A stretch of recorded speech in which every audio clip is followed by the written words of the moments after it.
Bienvenida, bienvenido a Respirando Azul Clarito. Esto es Charlas con Amor. Muy buenas a todas y a todos. Hoy tengo, como no podía ser de otra manera, una persona muy especial en Charlas con Amor. Él es Mario Salvador. Mario es director del Instituto Alacés de Psicoterapia Integrada junto a Carmen Cuenca. Es especialista en psicoterapia, estrés postraumático y formación profesional de tratamiento del trauma psicológico, además del método Aletheia, y todo esto a nivel nacional y también internacional. Y además Mario es el autor de los libros Más allá del yo y Quién soy, de los que también estaremos hablando durante esta charla. Mario, buenos días. Muchísimas gracias por aceptar esta invitación. Es un honor. Bueno, buenos días, Marta. Gracias a ti y por tenerme aquí en tu comunidad. Yo siempre estoy implicado en transmitir al mayor número posible los conocimientos que ayuden a entender este grito silenciado, este dolor enterrado que es el trauma, ¿no? Y luchar por una sociedad informada del trauma. Maravilloso. Pues sobre el trauma nos vamos casi que a centrar durante toda la charla, pero bueno, como íbamos comentando, vamos a ir construyendo según vaya fluyendo también. A mí al entrar en vuestra página web y conocer el nombre de vuestro instituto, me llamó mucho la atención lo que significa. Cuéntanos, ¿qué significa Aleces? Bueno, Aletheia es una palabra griega, Aleces, Aletheia, y Aletheia también es el nombre del modelo de psicoterapia de trauma, que es muy simbólico porque significa búsqueda de la verdad, desocultamiento del ser, ¿no? Y me parece, bueno, yo la elegí hace muchísimos años, esto te estoy hablando de hace 25, 30 años, cuando todavía no habíamos construido toda esta integración de la forma de hacer psicoterapia, pero ya estaba buscando algo que apuntaba en esta dirección, ¿no? Porque esta es la cura de cualquier psicoterapia, y claro, de una psicoterapia orientada a la cura del trauma, y es quitando la capa de nuestro sufrimiento que nos vamos a encontrar, pues lo que realmente somos como humanos, ¿no? En la naturaleza bondadosa, alegre, amorosa, ¿verdad? Nuestra real y verdadera identidad. Así que, bueno, este es lo que significa Aleces, ya te digo, la encontramos hace cerca de 30 años y mi primer libro también va de esto, Más allá del yo. Así que de alguna manera como que ha estado esto siempre guiándome, ¿no? Uh-huh. He estado escuchando alguna de las charlas que tienes en YouTube, que compartes a través de tu canal, que, bueno, dejaremos debajo del vídeo tu contacto, vuestra página web. También vais a hacer formaciones de Brain Spotting en 2023. También dejaremos aquí el enlace para la información. Y en una entrevista que te hacían, comentabas que en realidad tenías una pasión que era estudiar arqueología, corrígeme si me equivoco, y a la vez también esa búsqueda de lo espiritual, ¿no? Tal vez esta combinación haya dado lugar un poquito al trabajo, ¿no? Que realizáis o... Sí, bueno, claro, yo cuando hablo de estas cosas estoy hablando de mi primera juventud, ¿no?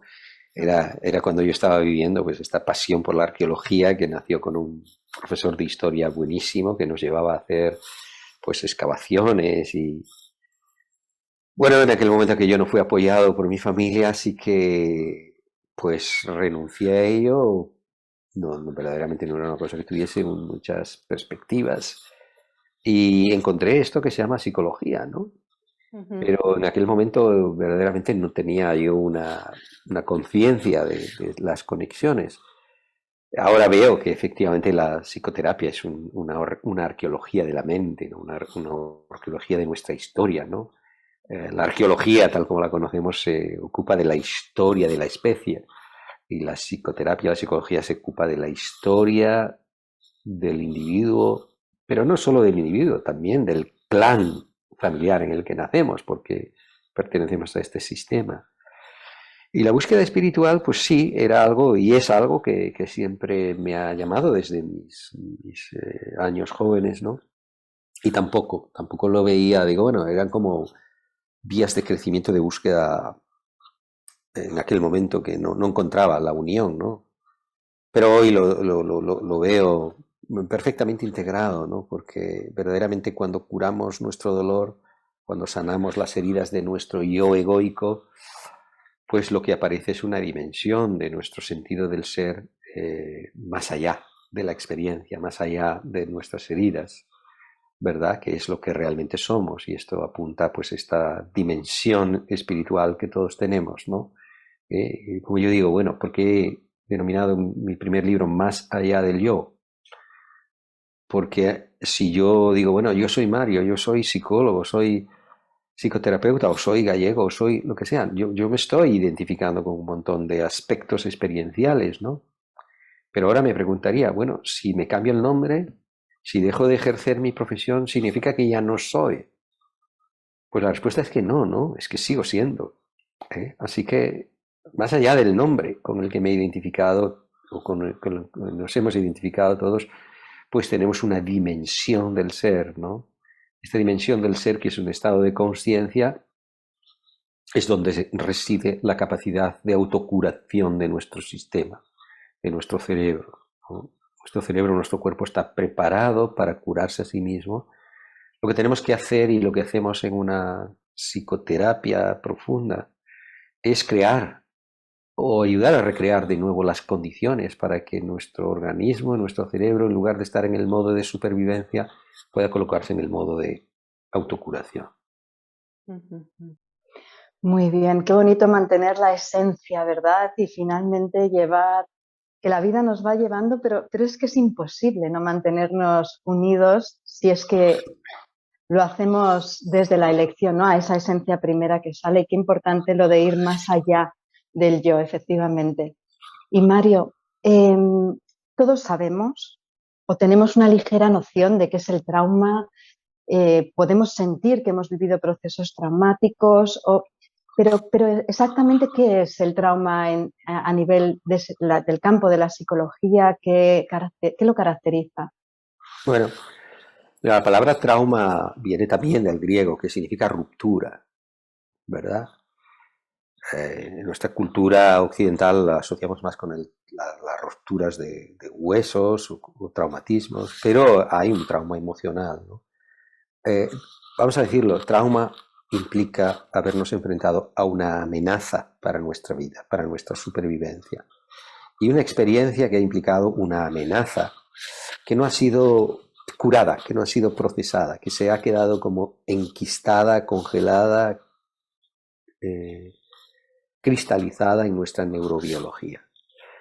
También puedo decirlo desde otra perspectiva, ¿no? Trauma es como nuestro cuerpo responde a la amenaza. Digo cuerpo y puedo decir nuestro cerebro profundo, nuestro cerebro subcortical, nuestro cerebro límbico y reptiliano, que es el encargado de nuestra supervivencia, este cerebro más antiguo. Por cierto, este cerebro más antiguo tiene los mismos programas, es común con todas las especies mamíferas. O sea que cuando se trata de sobrevivir, no somos distintos a nuestros hermanos del mundo mamífero, ¿no? Vamos a poner en marcha nuestros mecanismos para los que hemos ido acumulando una sabiduría filogenética a lo largo de la evolución, que es la lucha, la huida, o la última de ellas, que es la congelación, quedarnos paralizados, como muertos. Y esto igualmente lo vemos en cualquier especie del mundo mamífero. Así que lo que entra en marcha para sobrevivir es este tipo de inteligencia, porque es una inteligencia apta para salvarnos la vida, ¿no? Ahora, hablando del humano, podemos hablarlo de cualquier mamífero, ¿no? Una primera amenaza para nuestra supervivencia es la lejanía con nuestra figura de cuidados, ¿verdad? Todo mamífero sabe, siente en su cuerpo que si está lejos de su manada, lejos de su mamá, los depredadores le pueden atacar, le pueden matar. Quizás en el mundo humano nos hemos olvidado un poco de esto, ¿no? Y hemos creado una un modo de vida, una cultura muy desapegada. Y esto está provocando problemas, ¿no? Pero esa es la primera amenaza. Todos sabemos en nuestros cuerpos, no es nuestra mente intelectual o racional, no es nuestro cuerpo, que si no somos amados, si somos despreciados, criticados, excluidos, rechazados, esto pone en peligro nuestra capacidad de sobrevivir. Necesitamos pertenecer, necesitamos ser amados, ¿no? Así que la mayor parte de los traumas tienen como base, como raíz, ya un trauma en el apego, que decimos, ¿no? ¿Verdad? Cuando hablamos de traumas muy habitualmente estamos pensando en cosas terribles solo, ¿no? Pues maltratos, abusos sexuales, acosos, secuestros. Evidentemente que estos son traumas durísimos. Pero si estamos hablando con alguien que ha tenido estas experiencias de malos tratos o de abusos en la infancia temprana, todos debemos preguntarnos siempre una cosa, ¿no? ¿Qué fue? ¿Qué ocurrió? ¿Por qué razón no lo contaste a tu mamá, a tu papá, a los profesores? E invariablemente nos van a decir, no me hubieran creído, no quería preocuparlos, me hubieran culpado. Lo que quiere decir que por debajo de este trauma del que estamos hablando más explícito, ya había y hay un trauma de apego. Por eso me gusta decir que no es traumatizante en sí mismo lo que nos pasó, sino el no haber tenido una red de apoyo social que diese permiso, nos protegiese, nos confortase, para que el dolor o el terror por lo que nos pasó se pudiese metabolizar, se pudiese liquidar y se pudiese transformar.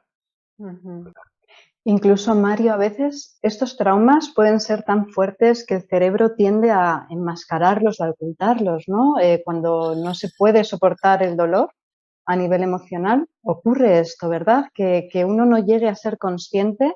¿Es esto común? Bueno, es muy, muy común, ¿no? Yo lo describo en este segundo libro, capítulo 1, lo dedico a esto, lo que es la disociación, ¿no? Yo puedo decir también del trauma que es un fenómeno de desconexión. Primero de desconexión social, porque habitualmente quien nos ha traumatizado fueron los cuidadores o educadores o gente que está cerca. Así que el primer sistema en el que nos regulamos los mamíferos es buscando la conexión con nuestro cuidador. Pero cuando esta conexión falla o el propio cuidador se vuelve una figura de amenaza, de crítica, de rechazo, tenemos que retirarnos de esta conexión social, que es como nos calmamos, nos regulamos con otro que es presente, amoroso, ¿verdad? Pero cuando este falla o no tenemos esto, nos tenemos que retirar de esta conexión social y se produce una desconexión social, pero también una desconexión con aspectos propios, ¿no? Porque si nos sentimos rechazados, juzgados, criticados, o si se nos dice no puedes ser de esta manera, eres malo siendo de esta, tienes que ser así, esto está creando un desequilibrio. Hay aspectos de nosotros que son bien aceptados, vistos, pero otros que son dañados. ¿Y cómo sobrevivimos? Pues sobrevivimos tratando de esconder, de ocultar, de proteger estos aspectos propios que son maltratados fuera. Por otra parte, decir que, claro, si nos pensamos primero como niños pequeños, con una neurobiología todavía poco madura, muy primaria, el niño no tiene la capacidad de sostener emociones tan intensas y dolorosas. Necesita que su cuidador lo calme, lo regule. Si el cuidador lo hace bien, todo se vuelve a la homeostasis, todo vuelve al bienestar, ¿no? A la calma. Pero si no hay un alguien de fuera que hace este trabajo, digo niño, pero esto podría ocurrir en cualquier edad, ¿no? Los torturadores saben cómo romper, incluso a las personas más resilientes, ¿no? Todos tenemos un umbral, pero si pensamos en el niño, todavía está muy poco equipado para sostener estas intensidades de dolor o de miedo. Así que si no tiene un alguien que le calme, lo proteja, lo regule, ¿Cómo maneja esto? Pues desconectándose. Y esta desconexión puede tomar muchas formas, ¿no? No sentir, no sentir el cuerpo, no sentir las emociones, olvidarnos, o cosas incluso más allá. Creer que no fue a mí, que no fue verdad, todos estos mecanismos que incluimos dentro de lo que es la categoría de estados o de disociación, que implica pues que un aspecto de nosotros o una etapa entera, ¿no? Ayer trataba un caso de alguien que dice no recuerda su vida de antes de los 10 años. A veces hacemos olvidos masivos. Esto no significa que no hayamos existido antes de los 10 años, significa que hemos dejado a un lado, abandonado, por así decirlo, una parte importante de nosotros mismos, que es la que contiene nuestra vulnerabilidad y el dolor, ¿verdad? Pero Mario, finalmente yo entiendo que en muchos casos el cuerpo termina hablando, ¿no? Termina manifestando, si es que se ha quedado grabado ahí, ¿no? En nuestra propia biología, en nuestra mente, que va mucho más allá del cerebro, ¿no? ¿Ocurre así? Bueno, ¿Qué podemos manifestar a través de nuestra corporalidad? bueno, yo te diría que siempre.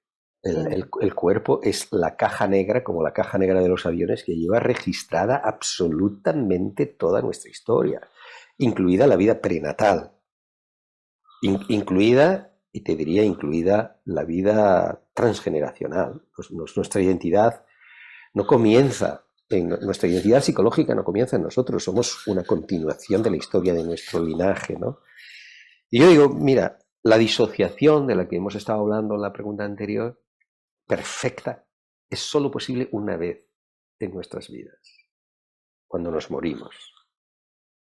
Entonces, lo que como cada uno le llame a esta dimensión de nuestra energía, el alma, lo que como cada uno le llame, se marcha del cuerpo, se separa del cuerpo.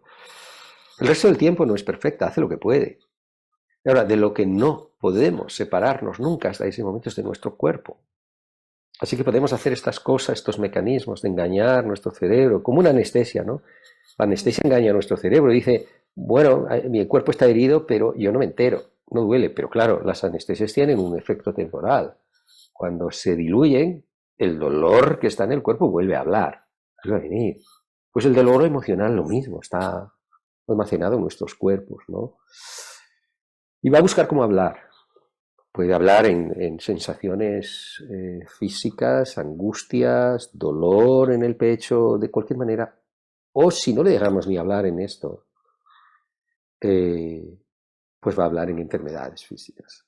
Pero va a hablar, se va a manifestar, porque tiene su propio idioma, que es el idioma de las sensaciones, de las emociones, de las imágenes.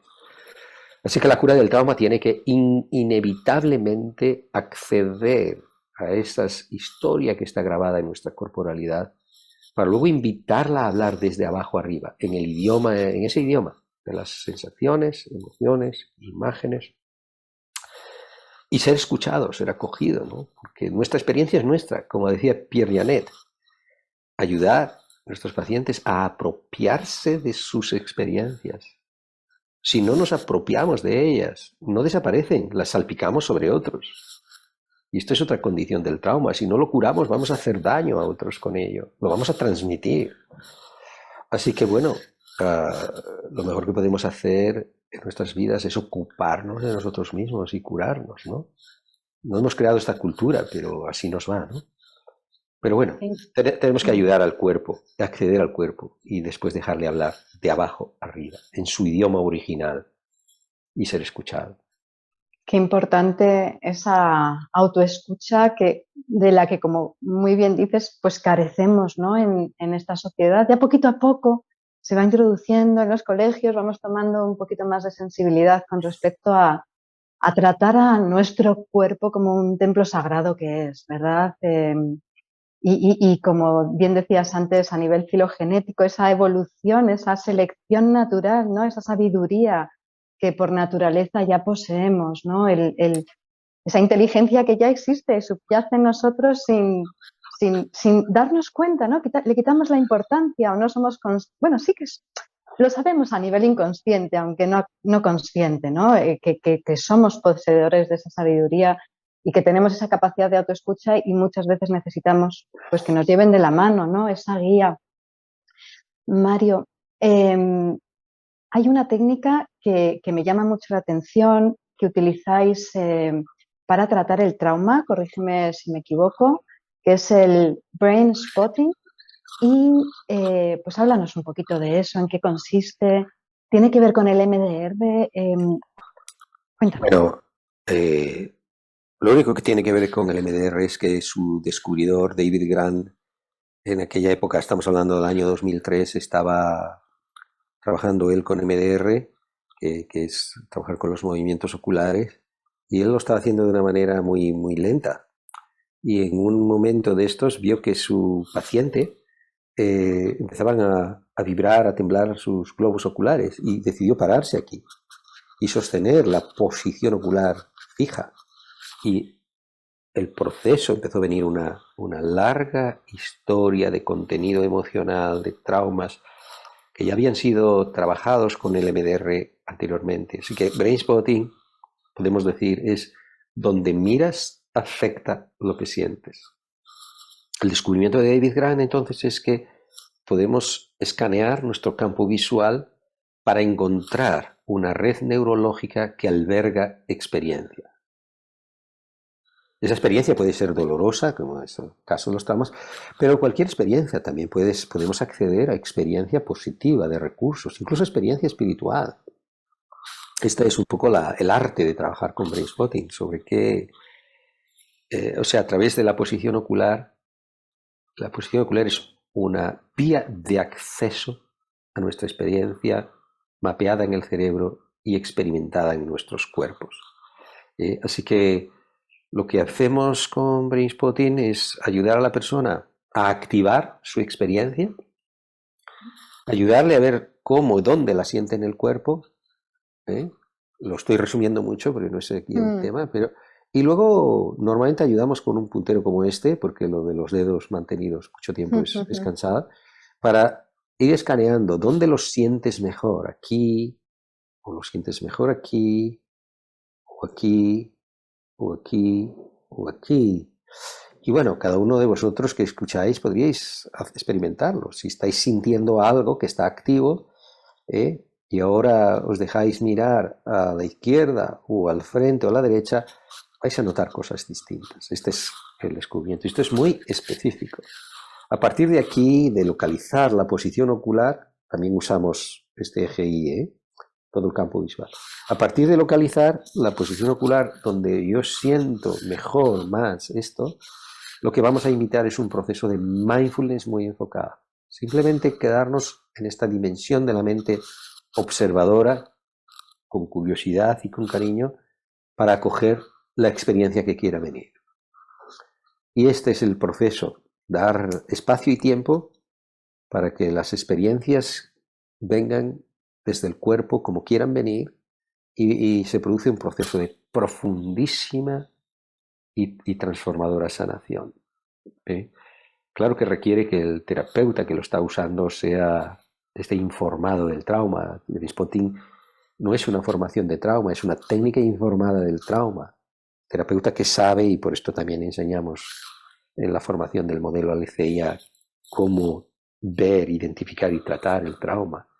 Terapeuta que sabe ver ese dolor enterrado, sabe ayudar a su paciente a llegar a él y luego a sostenerlo, para que ese dolor que no ha podido contar su historia pueda contarla. Brain spotting es realmente muy poderoso, evidentemente tanto más poderoso como las manos que lo manejen, ¿verdad? Tenemos digamos, como metáfora, un bisturí potente, pero quien lo use va a hacer cosas distintas con él. Pero es verdaderamente una herramienta neurológica muy poderosa para acceder a estas cápsulas de experiencia de trauma o de bienestar, porque también lo usamos para expandir el rendimiento, por ejemplo, en deportistas o en otro tipo de ocupaciones, ¿no? Qué interesante, qué bonito, Mario. Me maravilla, la verdad, cómo está todo conectado, ¿verdad?, en nuestro cuerpo. Además, curiosamente, leí hace poco, pues, bueno, se está dando muchísima importancia a nivel científico, científico del método científico occidental, porque esto en Oriente ya se sabe desde hace miles de años, ¿no? Pero justamente leía, ahora que comentas la importancia del movimiento ocular, la conexión que hay entre el movimiento ocular y el corazón a la hora de detectar determinadas situaciones ¿no? Y se hacía un experimento donde se comprobaba, ¿no?, que efectivamente ese bombeo de corazón o ritmo de corazón viene acompañado también de ese movimiento ocular, y cuando algo nos interesa más parece ser que hay un movimiento específico, creo que más rápido, ahora mismo no estoy segura.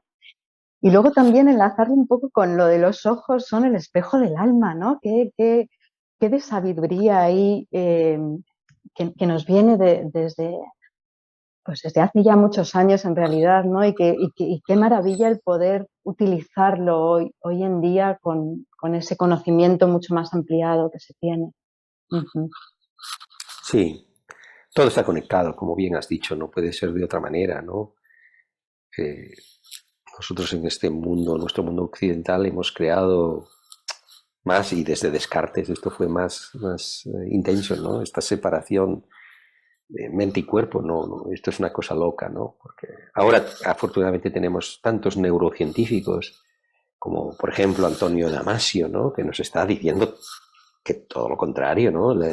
Evidentemente el cuerpo es la sede de nuestro yo, ¿no? Es nuestro templo, ¿no?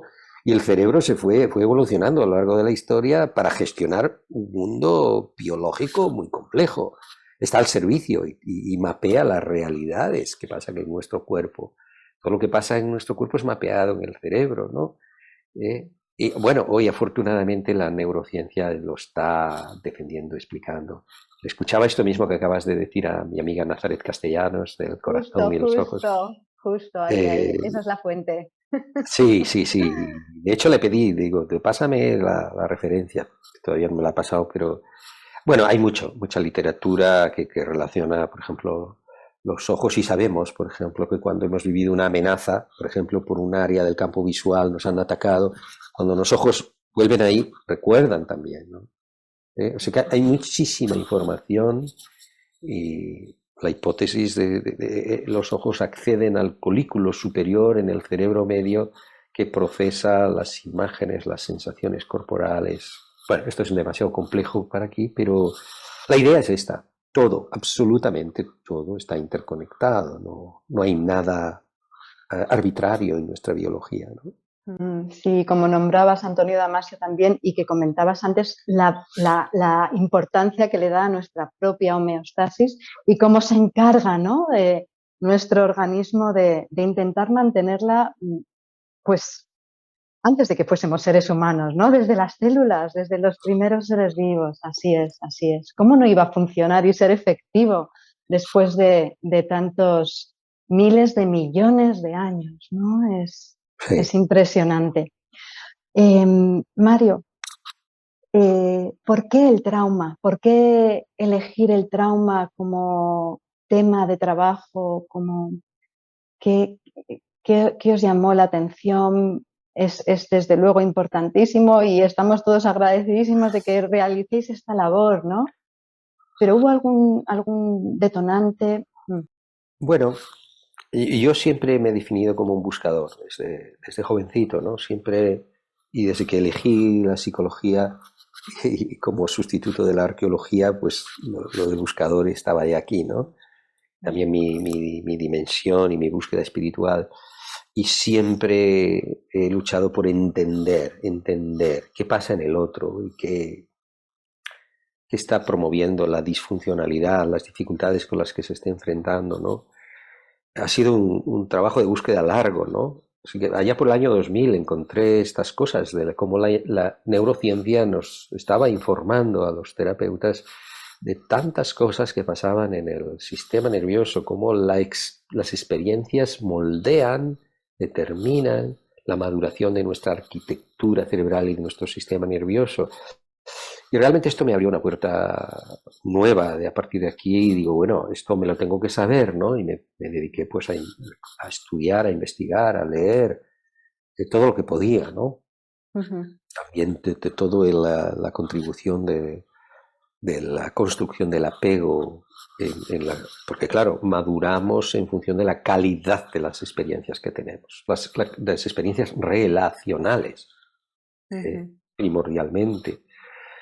Y el concepto de trauma y cómo está grabado nuestro sistema nervioso, nuestro cuerpo, abrió toda una perspectiva de visión de que debajo de toda disfuncionalidad hay un dolor enterrado, un dolor enquistado, al que tenemos que llegar, porque igual que la medicina, ¿no?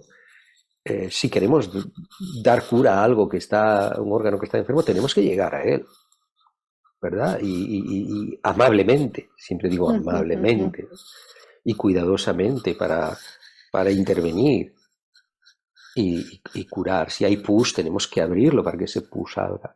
Esto no es distinto en el dolor emocional, ¿no? Claro, muchos de los pacientes se van a terapia. No, no, yo no quiero tocar esto, yo no quiero remover. No, no, el pasado es. No solo los pacientes, lo tenemos en nuestra cultura, ¿no? En España tenemos esta cosa de la memoria histórica de nuestra guerra y en otros países las suyas, ¿eh? España no es tan distinto. Y todavía seguimos escuchando esto, no desenterrar, no destapar, no abrir, no. Bueno, es que si no hacemos esto, el dolor que se ha quedado enquistado no puede salir, no se puede acabar. Y tenemos a los nietos de las personas que fueron víctimas todavía luchando por reparar esto, ¿no? Ese es el efecto del trauma, ¿no? Totalmente. Entonces Ujú. para promover una cura profunda, verdadera, transformadora, sentida en nuestros cuerpos, tenemos que llegar a esos momentos donde se estaba creando la herida. ¿Verdad? Un maestro al que sigo, Roncourt, dice, una vez fuimos los escritores de nuestro mapa y luego nos olvidamos de que lo hemos construido y vivimos como siendo el mapa. Tenemos que volver a esos momentos y actos de creación para volver al momento en el que estábamos siendo los escritores del mapa y tener la oportunidad de reescribirlo. Así que el trauma nos facilita esta perspectiva de llegar a los momentos donde estábamos viviendo algo doloroso, habitualmente en nuestra vida temprana, pero no exclusivamente, para dar la posibilidad de curar algo que se quedó allí enquistado, cristalizado, ¿no?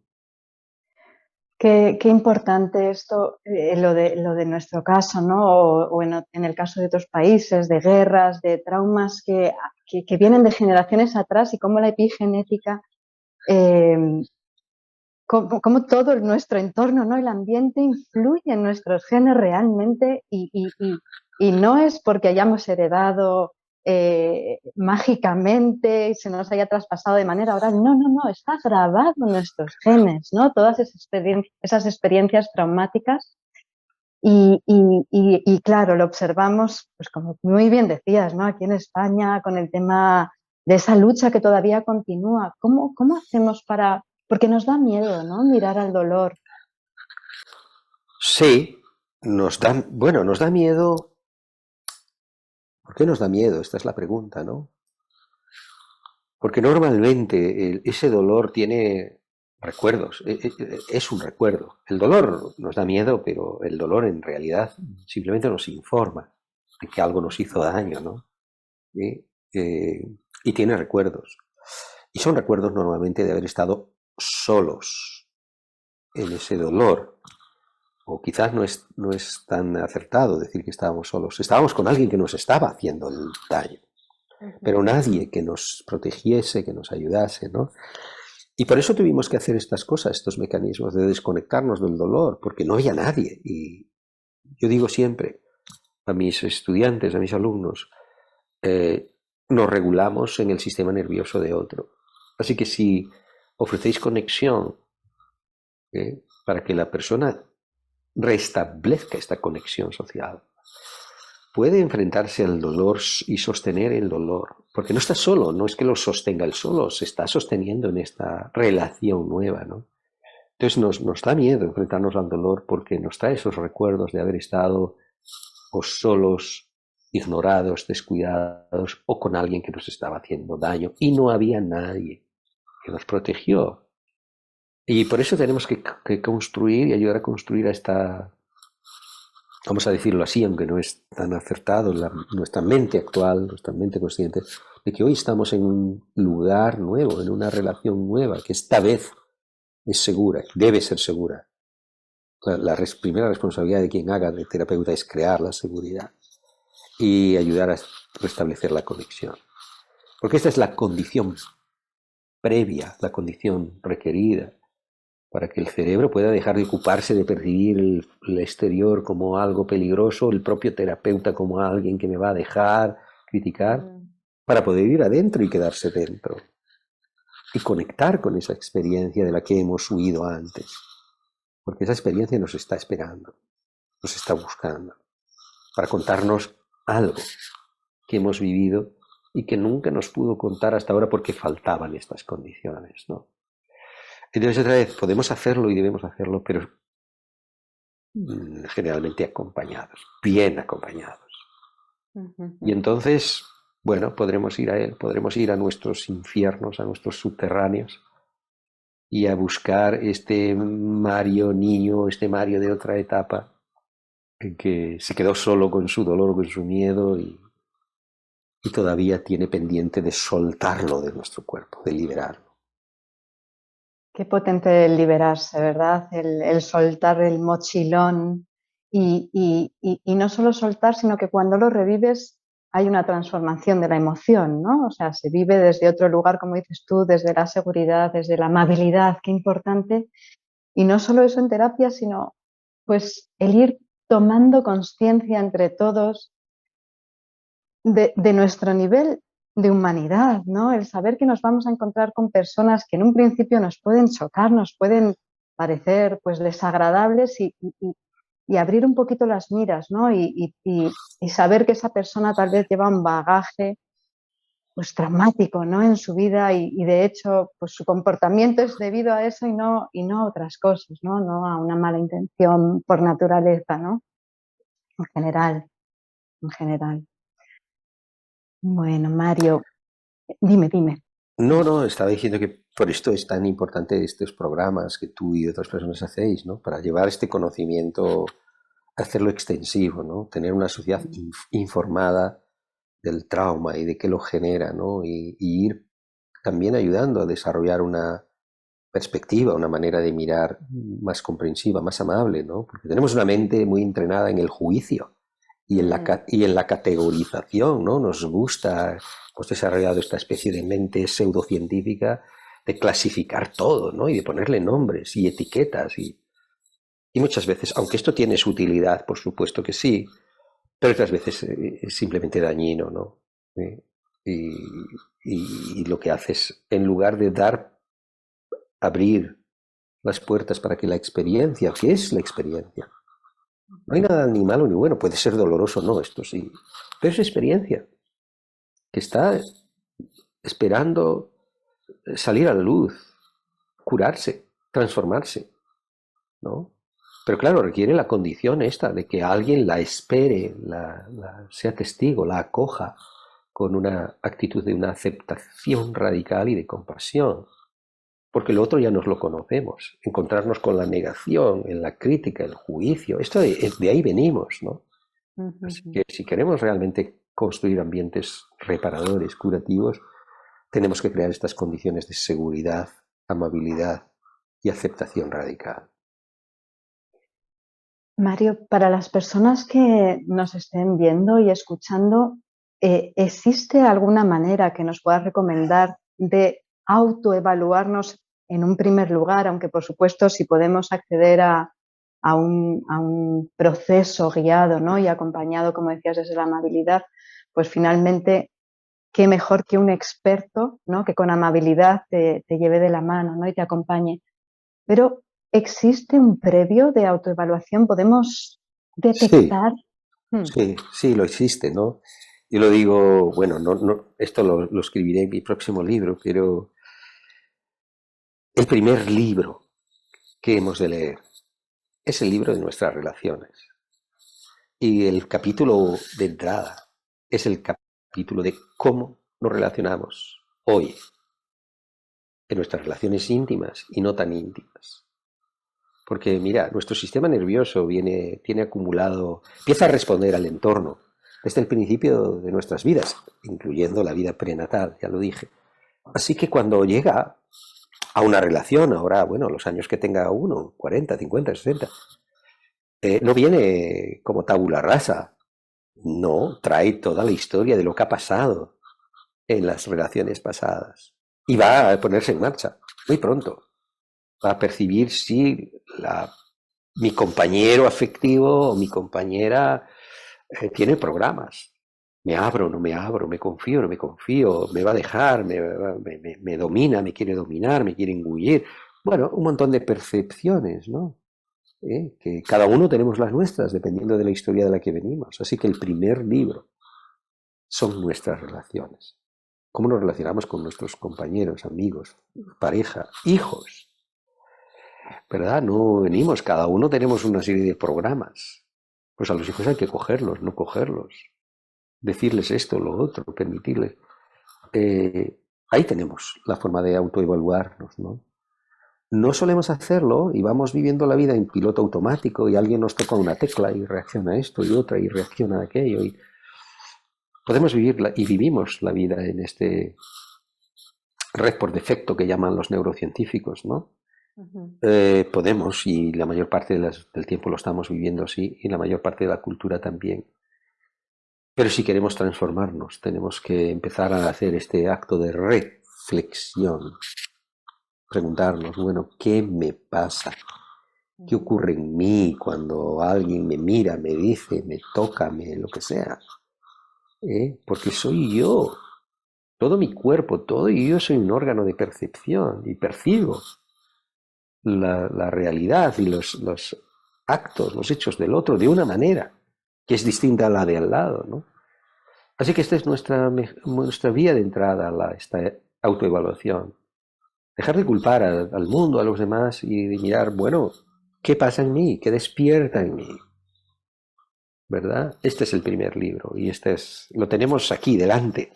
No tenemos que ir ni siquiera a la biblioteca a buscarlo, lo tenemos delante, ¿no? Esta es la respuesta, creo que mejor que te puedo dar. Muy bien, qué importante, qué importante. De nuevo esa autoobservación, ¿no?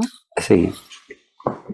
Mario, te voy a preguntar por un caso específico que tiene que ver con pérdidas de familiares, que suele pasar que de manera natural, ¿no? Vamos perdiendo por los procesos naturales a personas que son más mayores que nosotros, nuestros padres.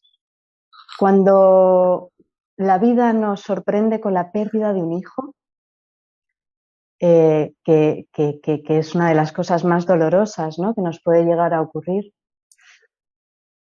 ¿cómo podemos apoyar? ¿Qué podemos hacer si somos los protagonistas de ese suceso? Los que lo hemos vivido, dice. Lo que lo hemos vivido o también como acompañante.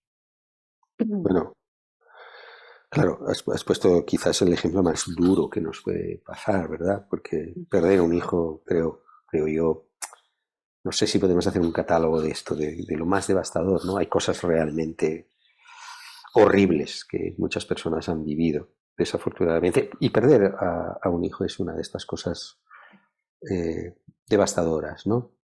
Verdaderamente tampoco va a ser igual de devastadora para una persona que para otra, ¿no?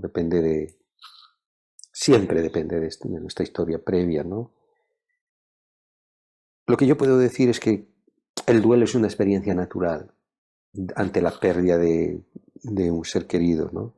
Y como proceso natural necesita un permiso social y un tiempo social de apoyo. Antes, en las culturas más rurales, había estos 2 años de duelo y el pueblo estaba y apoyaba y permitía y acompañaba, ¿no? En las culturas urbanas hemos ido aniquilando todo esto, ¿no? Nos lo hemos ido quitando de encima y hemos quitado toda esta red y rituales de apoyo para que los duelos se procesen, ¿no? El caso de la muerte de un hijo es uno de el duelo más duro, yo creo. El duelo más duro. Y no cumplen las mismas condiciones, requieren las mismas condiciones, ¿no? Que los que rodean a la persona que lo ha vivido le den el tiempo, le den el apoyo, le permitan estar en sus emociones de dolor, de rabia, de desesperación, pero acompañados, sintiéndose acompañados, sintiendo que hay alguien que simplemente puede poner ahí un hombro, su presencia, para acompañar, para dejar que esos procesos naturales, esas emociones durísimas, puedan salir y encontrarse con alguien que está, que las apoya, ¿no? No hay magia en esto, hay simplemente bien hacer, ¿sabes? ¿Y quién lo vive?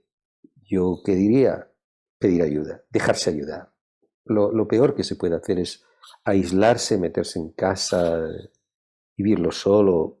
Esto es una estrategia pasiva que probablemente lo que va es a contribuir más a que ese dolor se enquiste y no se procese nunca, ¿no? Puede sonar incluso extraño, ¿no? Porque hay gente que dice, esto no se supera nunca. Pero no es verdad. Hay personas que han vivido este tipo de experiencias que han trascendido esto, lo han elaborado. Toda pérdida implica que hacemos un proceso finalmente de aceptación que la persona que amamos físicamente ya no la vamos a ver. Esto es un hecho. Las personas que no superan el duelo se agarran a la persona perdida y la mantienen viva dentro, ¿no? Pero el proceso pasa por la vivencia de la aceptación final de la condición, de que no lo vamos a ver, pero siempre quedará en nuestros corazones y siempre estaremos vinculados a ella a través del amor, ¿no? Y de aceptar que la vida es un proceso, no tiene una intención, ¿no? A veces decimos, es que la vida me trata mal y cosas así, ¿no? Y le ponemos una personalidad a la vida. Pues la vida es lo que pasa por nuestras venas cada momento, ¿no? Y por las flores y las plantas. Ese es un proceso. Y tiene estas cosas, que a veces son durísimas. Y no sabemos por qué. Nuestra mente racional no puede entender, ¿no? ¿Por qué un niño o un hijo se va antes? No se puede entender con la mente racional. Es imposible. Solo se puede aceptar y aceptar que por la razón que sea, pues un hijo se ha ido antes que nosotros, ¿no? Y a pesar de ello, pues nos ha dejado algo bonito en nuestras vidas, una buena siembra, un buen legado, ¿no? Claro, ya sé que esto dicho aquí en mi sofá es mucho más fácil que el vivirlo, soy perfectamente consciente, ¿no? Pero lo que quiero señalar simplemente es que lo mejor que podemos hacer es dejarnos ayudar, pedir buena ayuda, buena compañía, y quien ayuda, respetar esos procesos, sostenerlos, simplemente, no aconsejar esta cosa que tenemos habitualmente de dar consejos. Parémonos de dar esto porque hace más daño que bien. Qué razón, ¿no? En el mantenerse al lado, ¿no? Incluso en el silencio, dejando ser, ¿no? Dejando ser y sabiendo que bueno, como dices tú, no puedo añadir nada. Muchas gracias por estas palabras, Mario. Y vamos a hacer un giro de 180 grados. Vais a hacer unas jornadas de brain spotting en el 2023, que dejaremos el enlace, me parece interesantísimo. Creo que vais a hacer una convocatoria también a nivel componentes a nivel internacional, ¿no? Si no me equivoco, David, que ahora mismo no recuerdo el apellido, David Grant. Que incluso hace el prólogo, ¿no? de uno de tus libros, ¿puede ser? Sí. Y bueno, cuéntanos un poquito qué se pueden encontrar las personas que estén interesadas en estas jornadas. Bueno, esas son las segundas jornadas porque con el COVID nos estuvimos posponiendo mucho. Es un encuentro entre simpatizantes que usan Brainspotting, que lo usan profesionalmente o que lo han vivido. Está abierto a quien quiera, ¿no? Verdaderamente creo que será más interesante para los que lo conocen y lo usan, ¿no? Pues vamos a tener algunas conferencias plenarias. Yo doy una, David Grant. Tenemos una compañera de Australia que nos va a hablar también sobre el viaje del héroe. Tenemos una compañera de Francia, otra de Portugal y de España también. Cada uno pues va a hacer pues enseñanzas, conferencias. También va a haber algunos talleres prácticos, experienciales. ¿eh? Bueno, esto es lo que nos vamos a encontrar, un lugar para compartir conocimiento, también para crear comunidad y encontrarnos, pues las personas que estamos en un camino de ayuda a la cura profunda del dolor. El 4 y 5 de marzo en Madrid, en el Pardo, estaremos. Perfecto, lo dejaremos aquí abajo, al igual que otros datos de contacto. Y Mario, para ir ya cerrando un poquito, me gustaría hacerte pues 3 preguntas que hago a todas las personas que amorosamente estáis pasando por charlas con amor, valga la redundancia, que son 3 preguntas muy abiertas y son cómo, cuándo y por qué, lo que tú quieras, el tema que quieras, lo que te nazca. ¿Cómo, cuándo y por qué? ¿Cómo, cuándo y por qué? O para qué puede ser, ¿no? También. ¿Cómo, cuándo, por qué? Bueno, yo pues lo voy a conectar con todo lo que hemos hablado, ¿no? Porque para eso estoy aquí. Otros hablarán de otras cosas, pero ¿cómo, cuándo, por qué mirar nuestro dolor? A mí, yo soy un seguidor de Thich Nhat Hanh, es un hombre, yo diría que hoy es el maestro que más me inspira también en la psicoterapia, ¿no? Nosotros tenemos en la web su eslogan de no hay loto sin lodo, ¿no? Sí. Porque es muy simbólico. En nuestra cultura hemos creado esta cultura de la felicidad, la búsqueda del bienestar, la felicidad y de extirpar a toda costa el sufrimiento, ¿no? Extirparlo negándolo o anulándolo, anestesiándolo de muchas maneras, no solo con drogas, con la televisión, con muchas cosas. Bueno, decir que esto es imposible. Podemos distraer nuestro cerebro, podemos hacer muchas cosas, mirar para otro lado, pero que mires para otro lado, si tú no quieres tu sombra y no la miras, no desaparece. Cuando vuelves a mirar atrás sigue allí, ¿no? Bueno, nuestro sufrimiento también.